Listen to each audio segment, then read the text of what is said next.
जैसा कि लोगों को बोल रहे हैं कि सिर्फ आदिवासी की बात कर रहे हैं। नहीं, देखिए, नाम है भारत आदिवासी पार्टी, लेकिन यहाँ के मूलवासियों का भी स्वागत है। और हम लोग यहाँ पर जितने भी दबे कुचले शोषित वर्ग के लोग हैं, भारत आदिवासी पार्टी सबके न्याय की बात करती है और करेगी। और चूँकि ये जनरल कैटेगरी का विधानसभा क्षेत्र है, तो हम लोग इस बार अपने पार्टी की ओर से एक आदिवासी कैंडिडेट हम लोग इस पर खड़ा कर रहे हैं। देखिए, ये धीरे धीरे ही होगा। अभी लोग भले ही दूसरे पार्टियों के चंगुल में फंसे हुए हैं, लेकिन एक दिन वो लौट कर इसी पार्टी में आएंगे और एक ज़बरदस्त संगठन बनेगा। पूरे आदिवासी मूलवासी एक दिन भारत आदिवासी पार्टी में ही शामिल होंगे और बाकी सारे पार्टियों को वो नकारेंगे। इसलिए कि 23 साल के झारखंड में सभी ने, झारखंड वासियों ने सभी पार्टियों को देखा है और सभी को चुनकर लाए भी हैं। लेकिन जहाँ तक उनका विकास होना चाहिए, यहाँ से पलायन का मामला ख़त्म होना चाहिए था, बेरोजगारी दूर होनी चाहिए थी, क्वालिटी एजुकेशन मिलना चाहिए था, वो कुछ नहीं हुआ। जिसके कारण आज देखिएगा कि लोग नकारेंगे, क्योंकि ये विकल्प के तौर पे हम लोग लेकर आए हैं और विकल्प नहीं, ये सब लोगों की पार्टी होगी और मजबूती के साथ ये पार्टी इस बार सिल्ली विधानसभा में खड़ा होगी। आज सिल्ली दौरा पे हैं और कहीं ना कहीं सिल्ली के इस कार्यक्रम पे आए हुए हैं।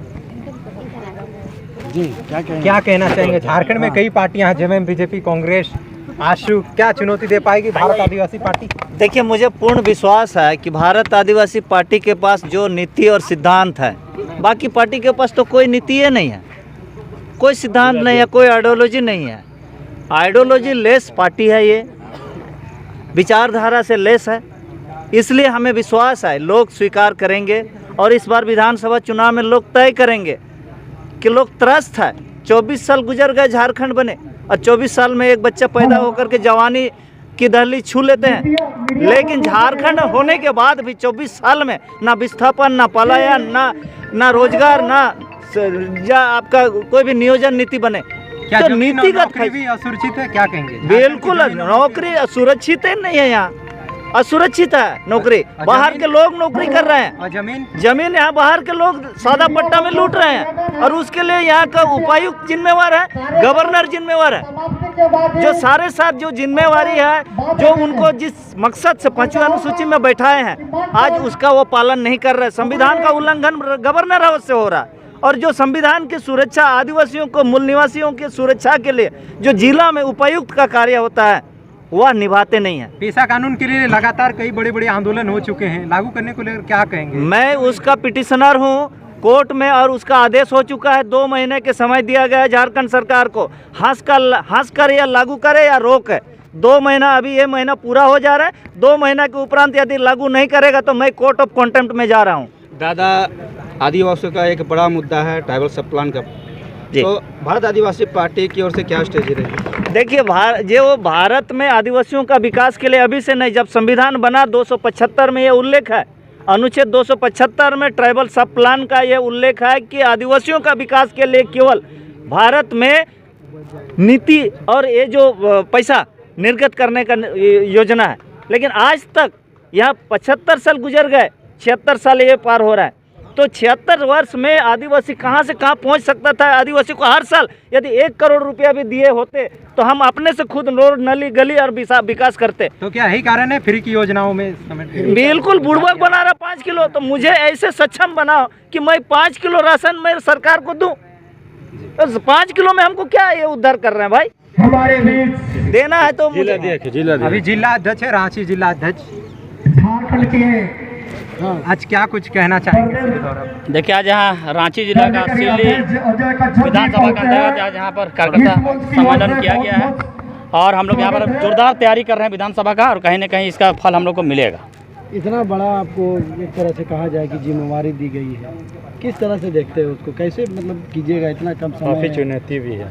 देखिए, भारत आदिवासी पार्टी जो है ये मुख्य रूप से संवैधानिक अधिकारों के प्रति लड़ाई लड़ती है और हम सबों का स्वागत करते हैं। जो भी आदिवासी विचारधारा के लोग हैं, गैर आदिवासी लोग भी हैं, मूलवासी लोग भी हैं, सबका हम पार्टी में स्वागत करते हैं और हम लोग यहाँ पर बिल्कुल अलग तरह से काम करेंगे और यहाँ पर जो भी हमारा संवैधानिक अधिकार है उसको बचाएंगे भी और उसको लागू भी करवाएंगे हम लोग। ठीक, धन्यवाद। अजय कच्छप काफ़ी बड़ा कार्यक्रम जो है यहाँ पे रखे हैं और एक तरह से देखा जाए कि लोगों का हुजूम आप लोग के साथ। देखिए, भारत आदिवासी पार्टी का नीति सिद्धांत जो है जल जंगल ज़मीन बचाना, और यहाँ पर जितने भी जो संवैधानिक अधिकार यहाँ के आदिवासी मूलवासी को मिला है वो हम लोग सभा के माध्यम से गांव में जाकर हम लोग बताने का काम कर रहे हैं।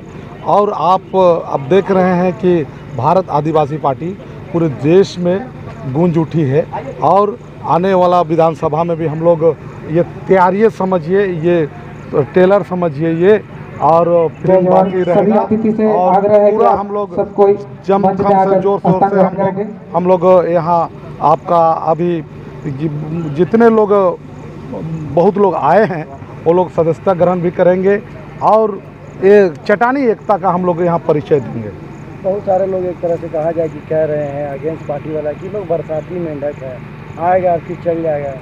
नहीं, आसार खाकरा वही लोग है जो आसार में निकलता है, वो लोग को बताइएगा, है ना। बरसाती मेंढक और आसार खाकरा, है ना। तो हम लोग जनता के बीच में, हम लोग आदिवासी के बीच में हमेशा अब छोटे छोटे कार्य जो भी काम हम लोग जितने हम लोग 10-20 वर्ष से कर रहे हैं, हर दुख सुख में जाते हैं, हर नहीं होता है अब अपना आपका भूसा चाउर भी हम लोग बांटते हैं, कुटवाल वाला, ज़रूरत पड़ने पर जनता को उसको बता दीजिएगा। जो बोलते हैं ना बरसाती मेंढक है, उसको बोल दीजिएगा आसार खाकरा आप हो सकते हैं, लेकिन अब भारत आदिवासी पार्टी सिद्धांत और मुद्दा और नीति नियम का करता है। और आने वाला दिन हम लोग का यहाँ जो भी सरकार बनती है और यहाँ बनेगी, तो हम लोग देखिएगा जो भी अधिकार है, 5वीं अनुसूची है, सिंटी एक्ट है, ग्राम सभा है, इसको मजबूती से यहाँ लागू करवाएंगे। ये हवाबाजी वाला नहीं हम लोग का भारत आदिवासी पार्टी।